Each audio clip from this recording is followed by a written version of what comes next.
My name is Heath Gascoigne, and I'm the host of the Business Transformation Podcast.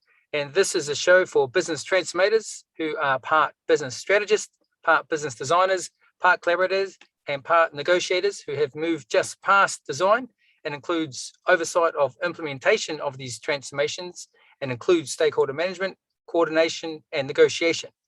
If you work in strategy development and implementation and work to ensure that that is aligned to the business design and technology, then you're probably a business transformator. In this show, we will speak to industry experts and professionals to share their stories, strategies, and insights to help you start, turn around, and grow your business transformation. And this episode is exactly what we have. We are speaking to Martin Howard, partner of Fortium Partners, a firm specialized in world-class, foremost C-level technology leaders, specializing in solving the most challenging strategic, operational, and organizational obstacles for clients seeking to minimize risk and enhance value. Martin is a current member of the board of advisors of the Aereo Digital Labs, partner at Fortium Partners, and held former C-suite roles as CIO at New York Proton Center, AXA Women's Health, Amadeus Home Health and Hospice, former director of Deloitte's KPMG and EY, not to mention VP at Ericsson, with a strong focus on health, digital data, and patient care, not to mention business transformation and turnarounds. Martin, it is an honor and a privilege to have you on the show. Thank you very much for your time. How are you? Oh, thank you much for having me. My pleasure. My pleasure. Now you have a long history. I think myself, I've done a few years and got a few years under my belt, but you put me to shame. You're a veteran of this decade and the end of last decade in digital, we'll call them digital transformation. Have you seen the industry change in this time, or how have you seen it change? Well, I think, and in terms of the experience, the combination of my consulting M&A work along with my industry experience, I've been in over 800 organizations involved in that many transactions and obviously a smaller number, but many transformations. And I think, my area of expertise is in healthcare, and the transformation is extremely critical in the United States in particular, but all across the world. The cost of healthcare, how to reimburse, what matters, access to care, are issues everywhere, and the use of digital, new emerging and existing technologies, along with improved business process, is really key to making a lot of this happen. Yep. During the past couple of years, the pandemic has shown some promise in accelerating some of things like telehealth, telemedicine, that have some promise. Were progressing extraordinarily slowly at a healthcare pace of 2, 3, 4% increased adoption a year. But in the past 2 years, globally, the use of digital health, remote healthcare has skyrocketed to as many in some countries as 40 or 50% of all patient visits. So. Wow. And that, of course, where access to care is an issue, where folks are many miles from the closest physician, or there is not a specialist in their region. Time, transportation can be huge, but it needs to be done right. And unfortunately, as in any other business endeavor, there's a huge variation in organizations that are doing this well, yep, and those that are not. Yeah. So you have a particular approach or method that you use to when you come in or you're called in by a client? How do you go about that? Yeah, I think there's nothing new or different about digital transformation than any other business transformation or improvement. Yep. And I think often folks mistake complexity for sophistication, when in reality, root cause, simple foundational issues are what needs to be addressed. And folks are quick to, because there's such an extreme pace in transformation, folks want to get to answers real quickly, when the key is really not in focusing on answers, but in making sure you ask the right questions. What problem are we trying to solve? There's an old maxim that its origins are unclear, but sometimes attributed to Deming and others. Let's say every system is perfectly designed to yield the results it gets. Yes.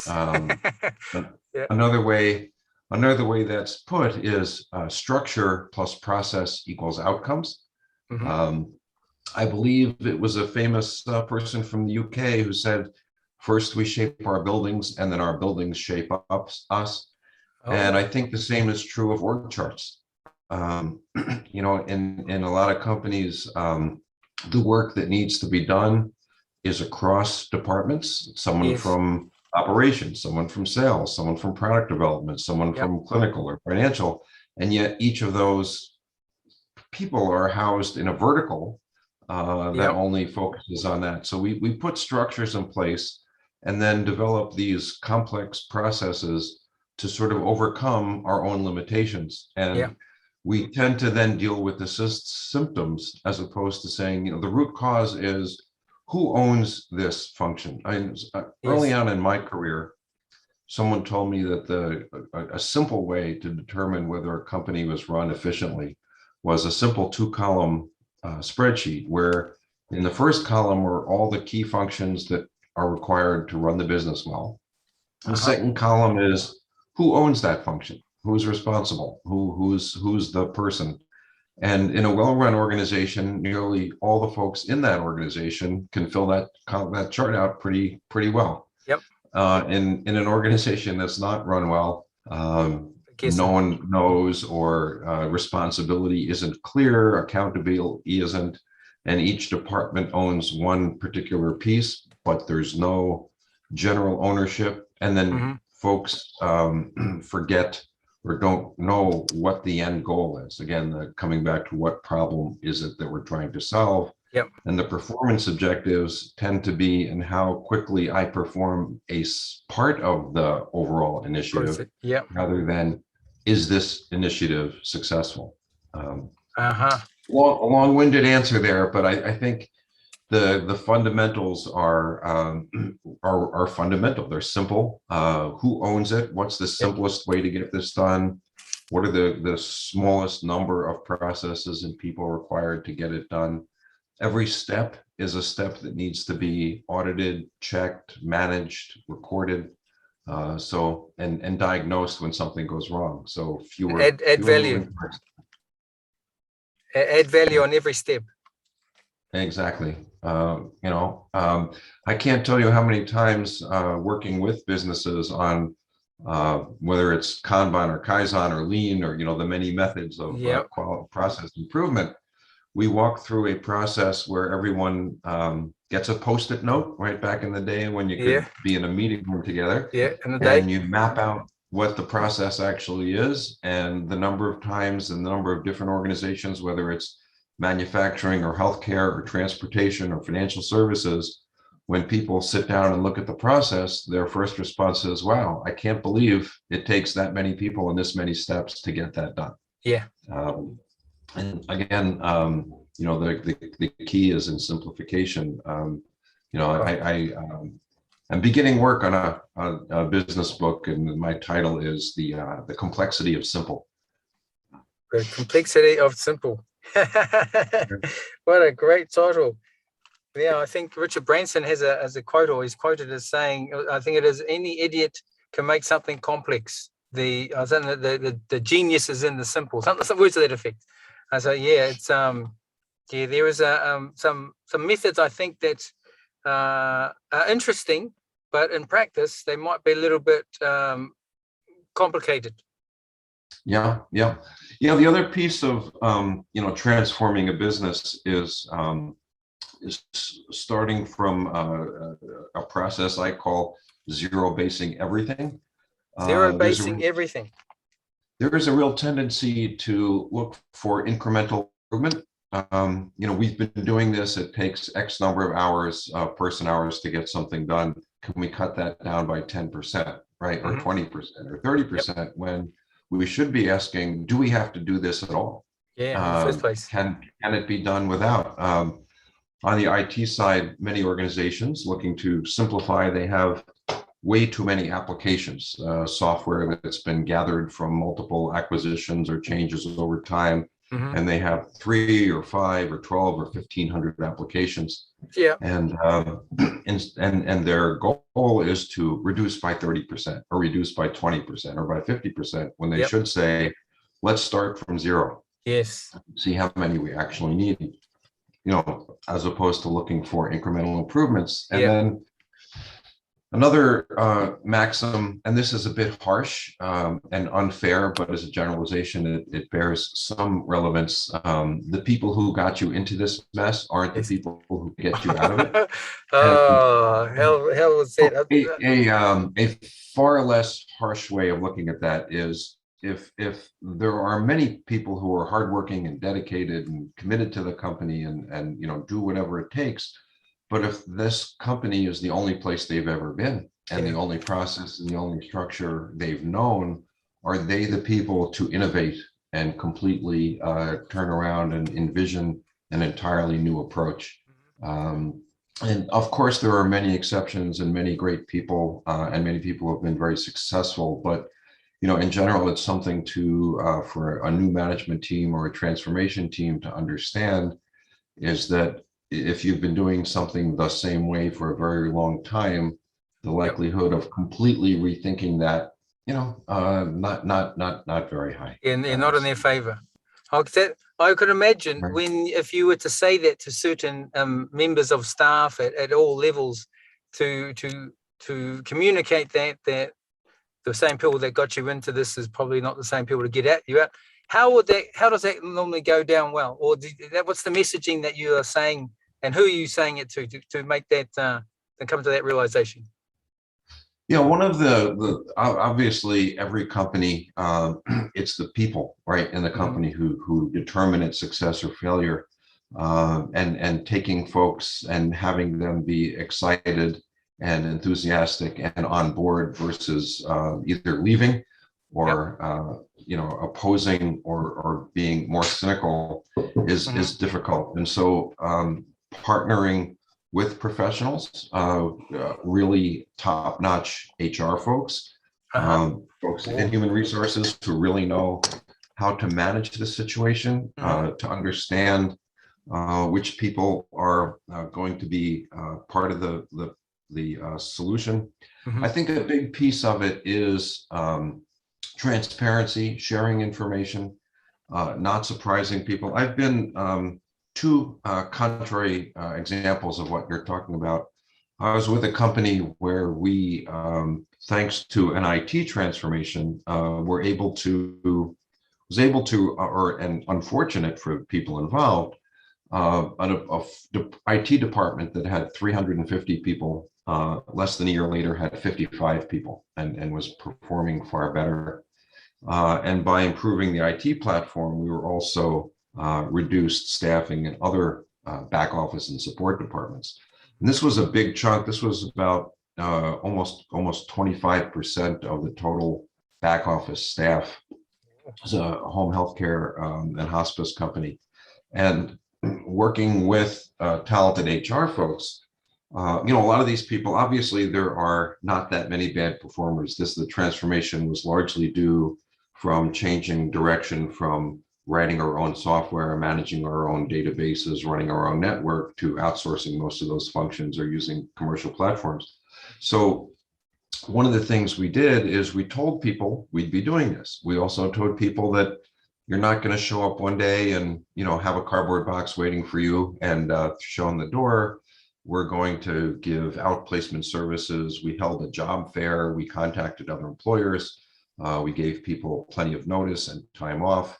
And the best part of that is that sends a message to the people who stay that they want to stay, and they're going to be treated with respect and fairly and like grown-ups and colleagues.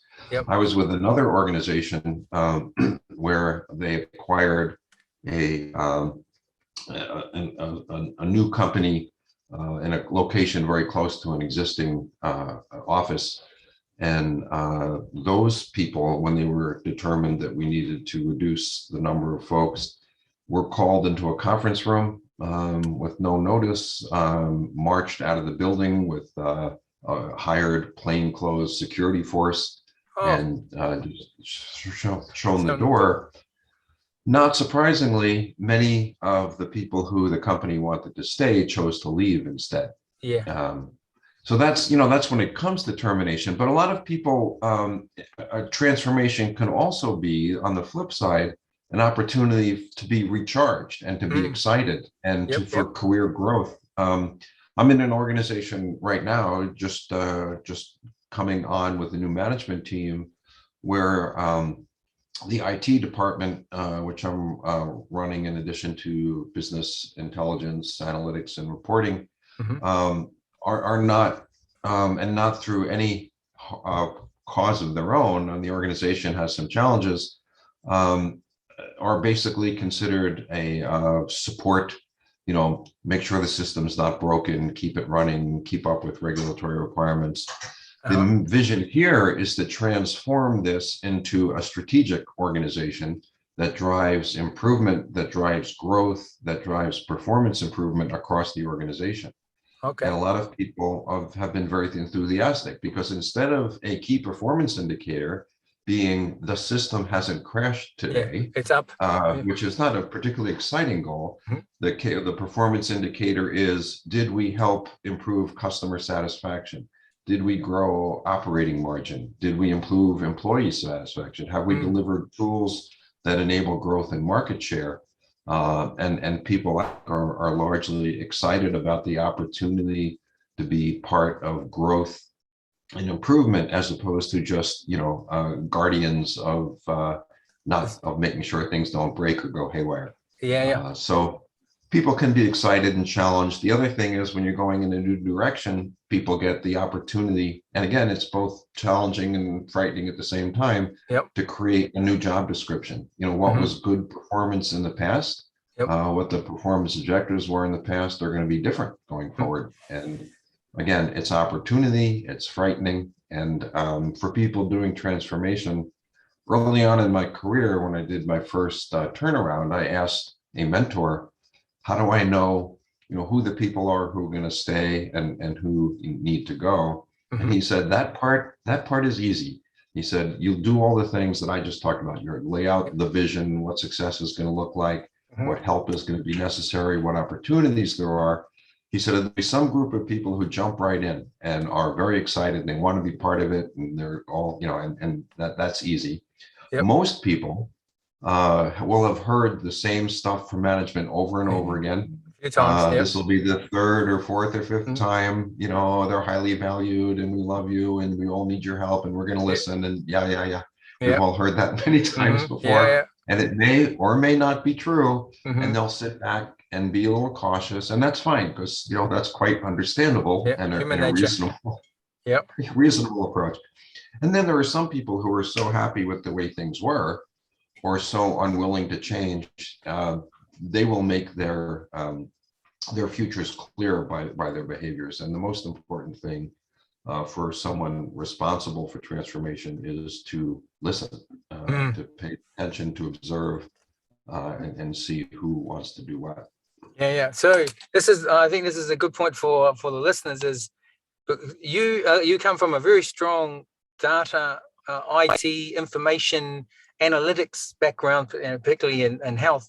But what you're saying here is, although it's really towards technology side, the key is around people. That people are a major part of this transformation. And so from where I come from, and most projects that I get called into, they'll call them a digital transformation, but really they're doing a business transformation, and technology was the enabler. But they'll focus only on technology and almost ignore the people. Have you found? I think you make an excellent point there. One of the things that I think is a huge mistake, although probably a great marketing technique, is technology and software companies to call what they do solutions. A software application The Yes. technology is not a solution and never has been and never will be. A business problem or challenge has never been solved by a piece of technology. A business problem is about the structure, the process, the goal, the objective. Technology can be a very powerful tool that enables, supports, makes possible new initiatives. But thinking of any of these things as a technology project is a mistake. I often, when I'm speaking and writing, I tell people that if you're not an IT company, there is no such thing as an IT project. Is it it's a marketing product, it's a product improvement, it's a business development, it's a marketing project, a sales project. Even something like expanding the network or capacity is a project to get a communications project, right? To get information more rapidly across the organization. There is no such thing as an IT project, and by having IT run some of these things, in a sense, it's asking for trouble, because IT people are expert at IT, not at marketing, not at finance, not at business development. So when companies say to an IT department, go ahead and put in a financial system for me, the likelihood that it's going to be optimal for the finance department needs is pretty slim. They're not IT projects. IT is a big part of it, and but you're right. Digital transformation. 20 years ago, it was e-commerce, right? We needed a separate an e-commerce strategy, and I would say no, you don't. You need a commerce strategy. Yes. And one of the tools in your toolbox can be the E part. But it's not an E strategy. It's a strategy. Yes, it's like a digital strategy. Is it a strategy, or digital is an enabler of industry? Right. Right. So again, there's no such thing as the IT project. Ideally, one of the opportunities is because of emerging technologies, whether it's in healthcare or transportation or food manufacturing, whatever sector it is, the development of the rapid development of some of these new technologies can make new business strategies possible, reaching new customers, reaching new markets, changes in the supply chain. And ideally, your IT people will be savvy enough in those business lines to understand how to help. One of the keys to successfully transforming a business through technology is exactly that integration. I'm sure you have heard many times, we all have, how the complaint that, well, IT doesn't understand the business. Yes. Right. And meanwhile, big time. Yeah, and here's a big surprise, right? Because when they look to hire for IT people, they look at the certifications in IT. They want a university degree in computer sciences. They tell the person their responsibilities are software development or database architecture or data integration, and then they're surprised when they don't understand needs of a marketing department. Yeah, the context of that they operate in. Yes. Right, and so ideally. So what they do, what a lot of IT departments do then, is they hire people they call business or systems analysts. Yes. And the idea being, well, that's how we link IT with the business lines. That too is a mistake, because those people tend to be expert in that software system, in that technology, but still not in what the business needs. Yes. And so what I've done throughout my career, and I think is becoming popular, seen other folks do this as well, is to have the IT organization chart mirror the organization chart. So the IT leadership team is the IT, whether it's a VP, director, whatever it's called, an IT lead for finance, for business and marketing, for HR, for product development, and healthcare for clinical. And those people come from those fields. So for example, in several organizations, I found folks who have CPAs and their university degrees are in finance, and they worked in finance departments. And then during a big implementation of SAP or Oracle or something, they were so facile with the system that they became that system person. That's the person who should be the IT lead for finance, because they can sit in the finance meeting, understand what finance needs are, and then match the characteristics of the system to meet the business needs. Yes. Clinical. There are folks, MDs, who no longer want to practice medicine, but are quite facile with data or technology. nursing informatics itself. These are all degrees. Epidemiologists often should fill that because they can speak physician languages. They can understand the clinical. They can go to a meeting of operating room physicians and understand how we can use technology, whereas a more junior person who understands the IT system that the operating physicians use isn't going to be able to help to use the term digitally transform. Yep. Because they understand the technology, but they don't understand the business. Business people shouldn't have to understand the technology. It's I'm remarkable gonna to get me. that quote down there. Business people should be, because that is gold. I've been on a project where the technology division made it a standard of their own that they were ITIL company, although they weren't anything to do with software. They were a regulator who just adopted this, let's say, framework, and they said everything is done by ITIL, and everyone must do BPMN notation or process modeling and mapping. For people who were not even in the business transformation or transformation division, why are you making these doctors and practitioners actually learn BPMN? It's not their language. And it's exactly as you say. Business should not need to know the technology.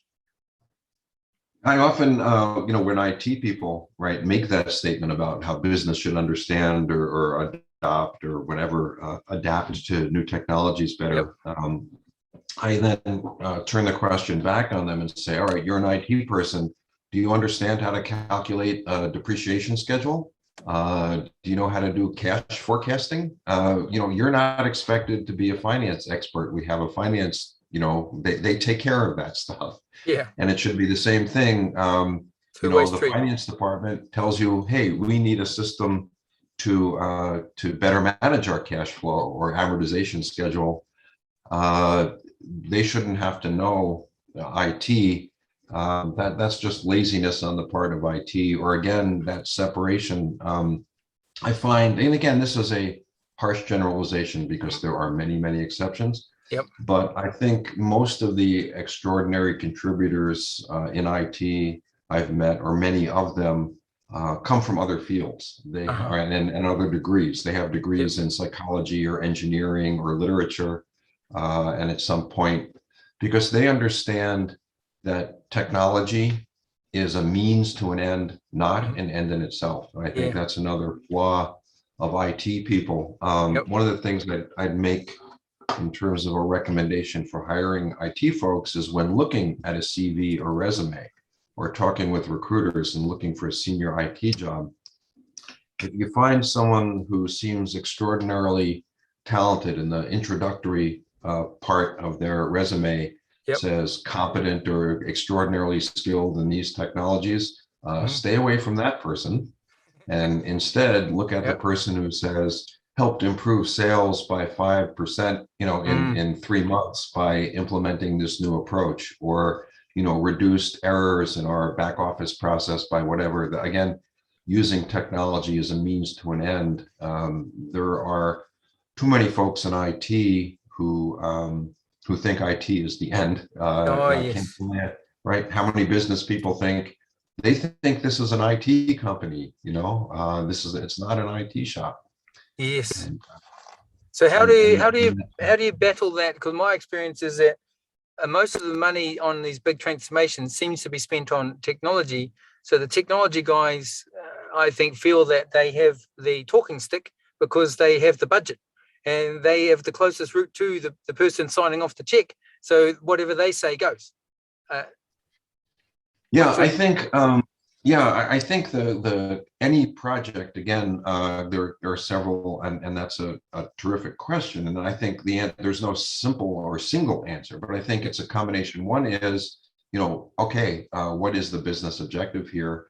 ROI, right? There has to be a significant ROI, and that ROI has to be expressed in business terms, and the business has to be. So if I'm on the business side, endorsing a project that's going to increase my sales by X%, that needs to be built into my objectives and my budget for the next year. The executive sponsor should never be the chief information officer, chief technology of anything, because again, the company is not in the business of making technology.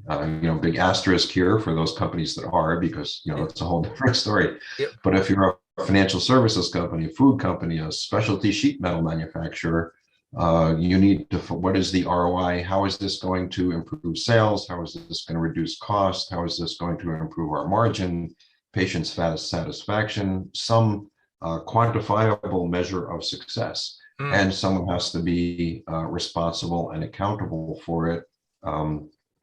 Again, what problem is it we're trying to solve here? Digital transformation to what end?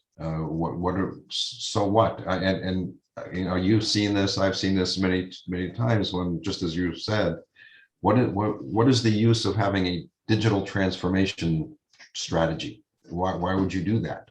Yeah. And if the answer is, well, we do that because we can grow the company, we can introduce new product lines, we can improve our customer service. Well, those are the projects that you're doing. Yep. And there's some digital tools that can help you do that. Yeah. So again, cart before the horse, errors, those are the kinds of things you need, and measure and evaluate. I think it was, it was Galileo who said, measure what is measurable, and what is not measurable, make measurable. What a great one. Yes. Yeah. Yes. So, people talk about indirect costs. I'm never always been confused about what that means. Yep. I don't know if I can put can I put an indirect dollar into my bank account? I don't think so. Yeah. There's either a cost or there's not. Yeah. And there has to be some way to quantify the benefits. If consolidating from multiple systems to one is going to save time, you can calculate how much time that's going to save, and time equates to dollars, and so do the calculation.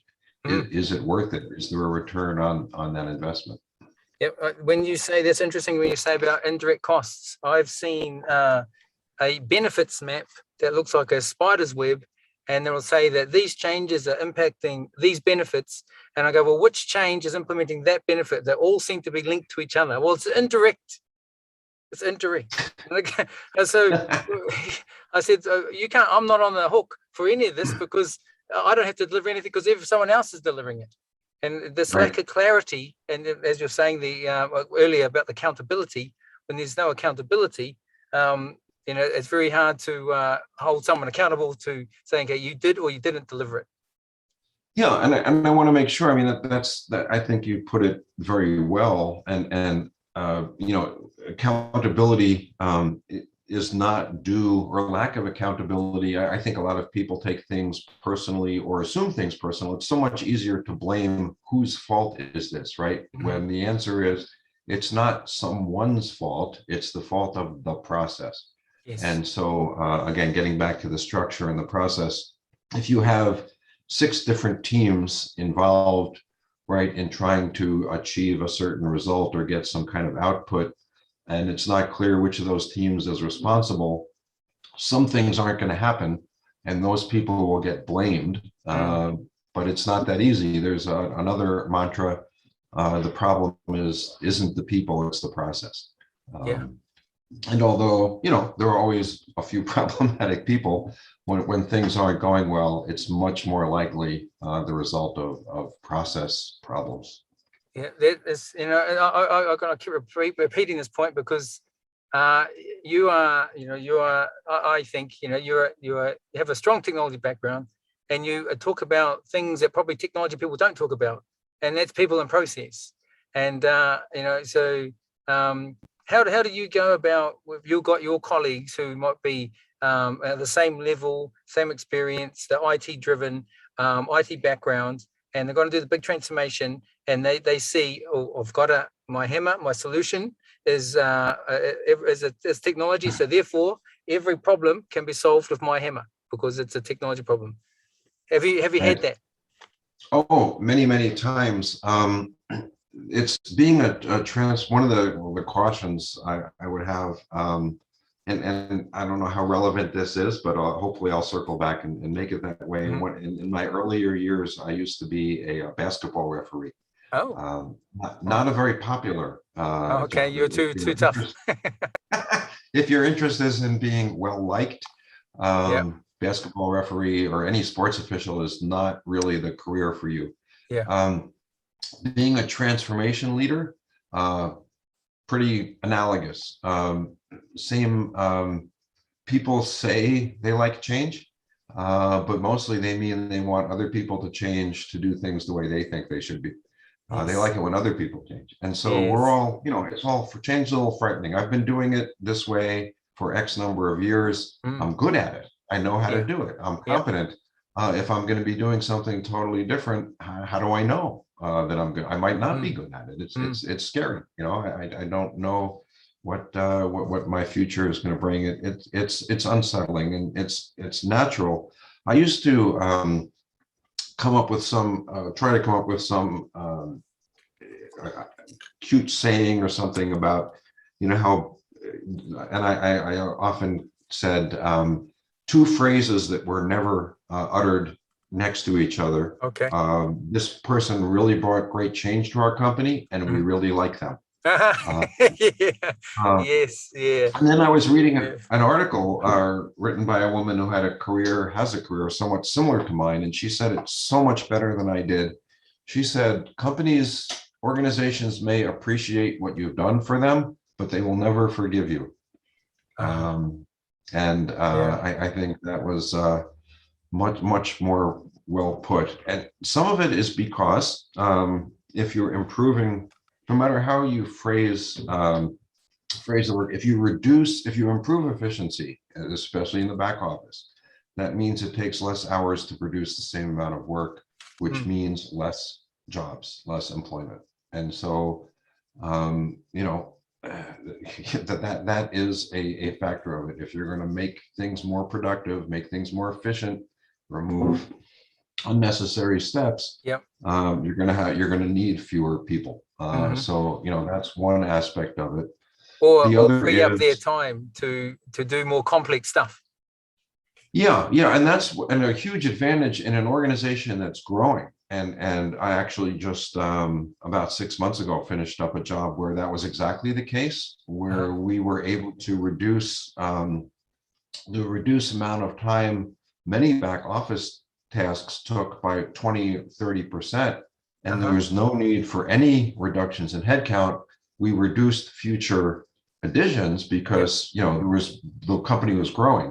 There Yep. was more work to do. So instead of hiring 50 people in the next month, we only need to hire 6. Great. Unfortunately, if a company is stable or that's not happening, sometimes There's a head count. reductions are necessary. The other piece is because transformations tend to happen department by department as opposed to across the entire company at the same time. Yep. Yep. Um, if you're succeeding in your department's improvements, others may feel threatened by that. Yep. Yep. Where I've been in an organization where when one department is dramatically improving its performance, where the chief executive will say to the other department heads, why aren't you achieving the same Yeah. results? Yep. Um, one organization I was at early in my career, I actually asked for a change in policy where every month there was a financial meeting for the department and for each of the departments. And if you were missed or underperforming in any measure, basically Mhm. you got raked over the coals. If you Yep. had met or exceeded all your targets, you didn't have to show up at the meeting. Oh, Um, so anyone who turned and- up was in trouble. Right. So not showing up for a couple of meetings had my colleagues, I wasn't very popular. And I said to the CEO, why don't we just have everybody attend all the meetings for the department heads? It's good for all of us. Yep. So, it is a difficult thing to do. Organizations are social and Mm. people tend to, and I'm not a therapist, or a psychologist but people do tend to and again I guess most of this applies to pre-COVID, but enjoy the social aspects of work, get value, know their colleagues. There's certain rhythms and patterns and Yep. paces to an organization, Hmm. and transformation will disrupt every one of those things. And Yes. again, it can be uncomfortable and unpopular. So do I detect when you come into a project and you see that there's going to be this inertia to change, maybe we'll call it inertia. Are you doing the communicating, or are you giving as a practitioner, you give the instruction to a change manager? Who do you have on your team to help with this whole transformation? Yeah, it is, and it needs to be organization-wide. So the communication needs to be consistent across the organization.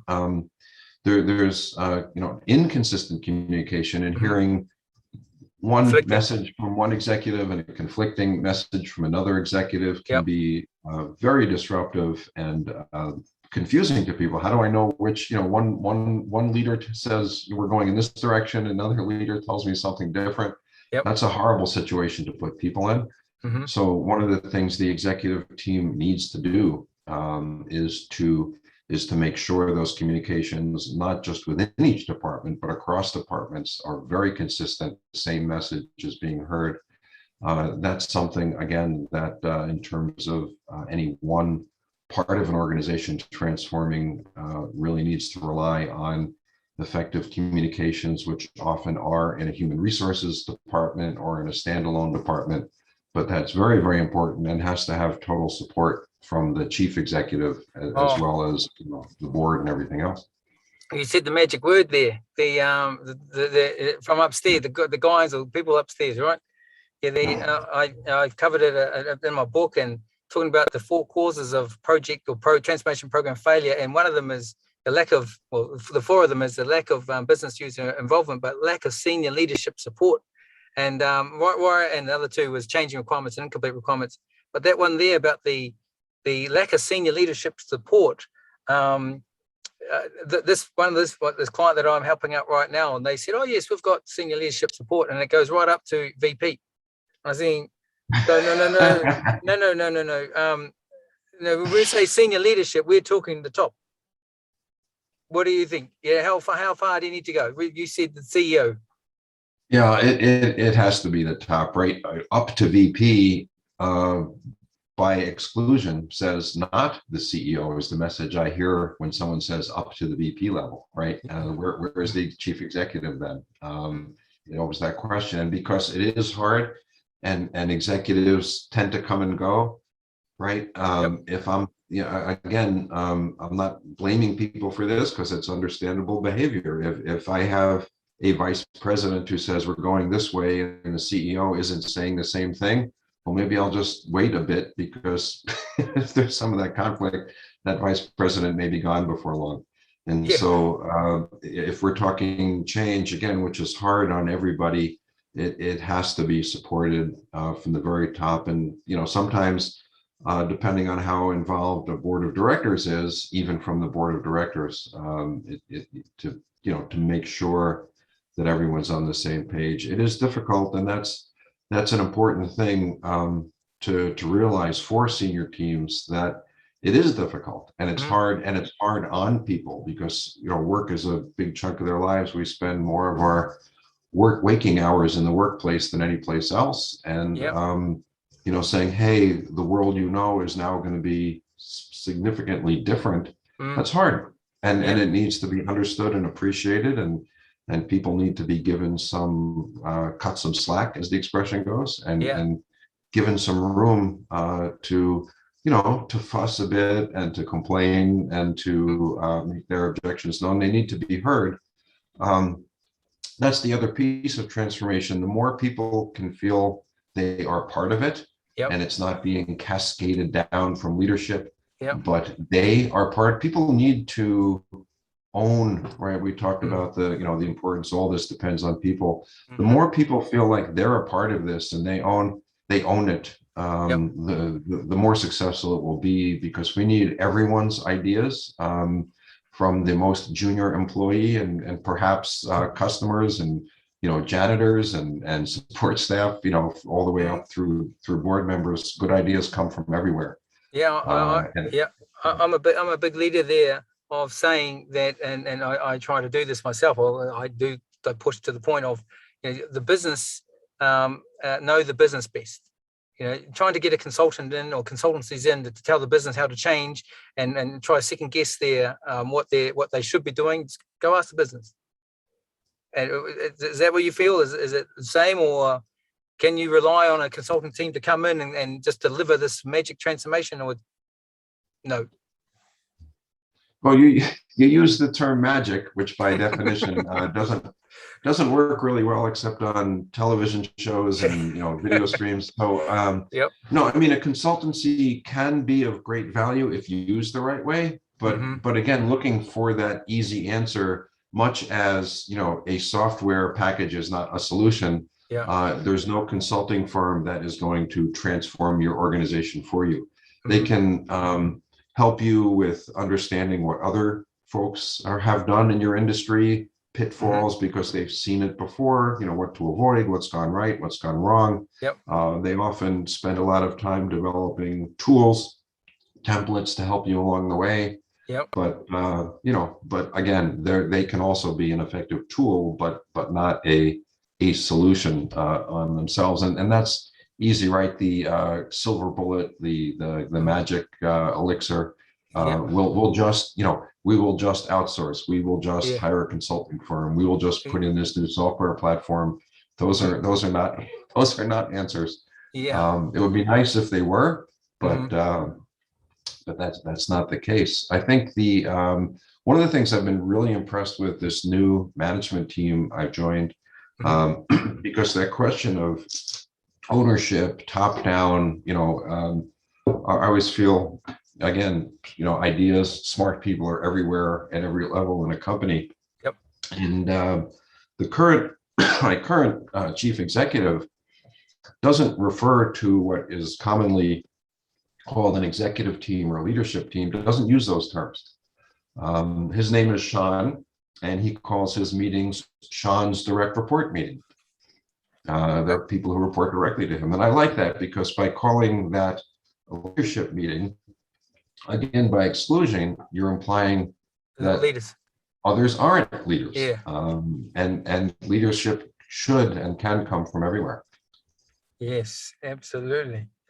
Yeah, I think I've been asked to. I did a previous UK government project, and they said, okay, how you want to run this? And I said, we'll do it this way.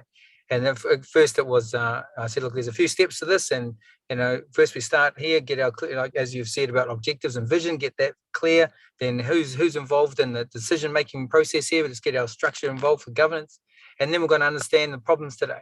And then after that, well, our changes are in scope, and then we're going to design. And step 5. And the sponsor said, I understand your approach, but I disagree with it. I want you to start at number 5, not at number 1.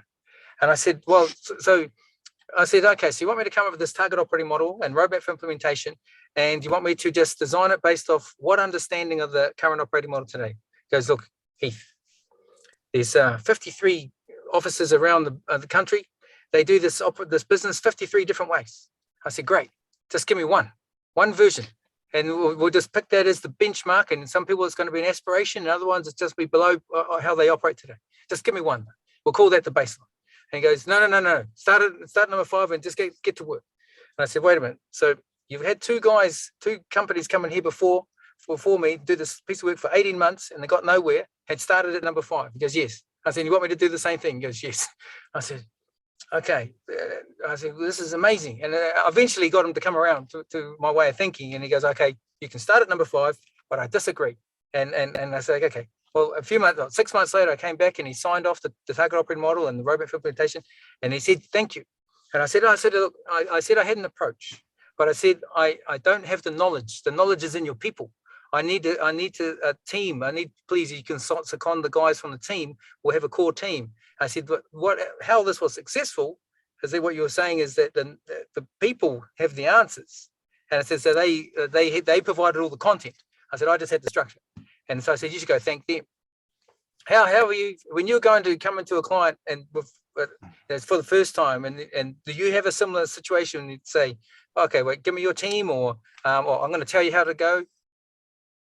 The what I agree with you entirely. The coming into a new organization, my approach, and I think it's not just mine, but a more successful one, just as you lined out, is the listening tour, right?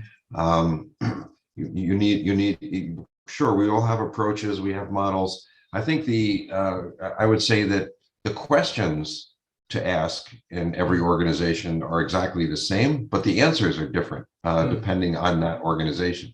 And so to get to you can ask the same questions of every organization: what's working, what's not working, what's the value, what should we keep, but the answers to those questions are going to be very different. Yep. And without having that information, because it is the folks who face the customers, face the patients, face the clients, who know what the problems are, who know, and not listening to them, not hearing them is one of the biggest mistakes. Again, it's that corporate executive belief that somehow, because people occupy a place high up on the org chart, that they have some superior, mindset to everybody else.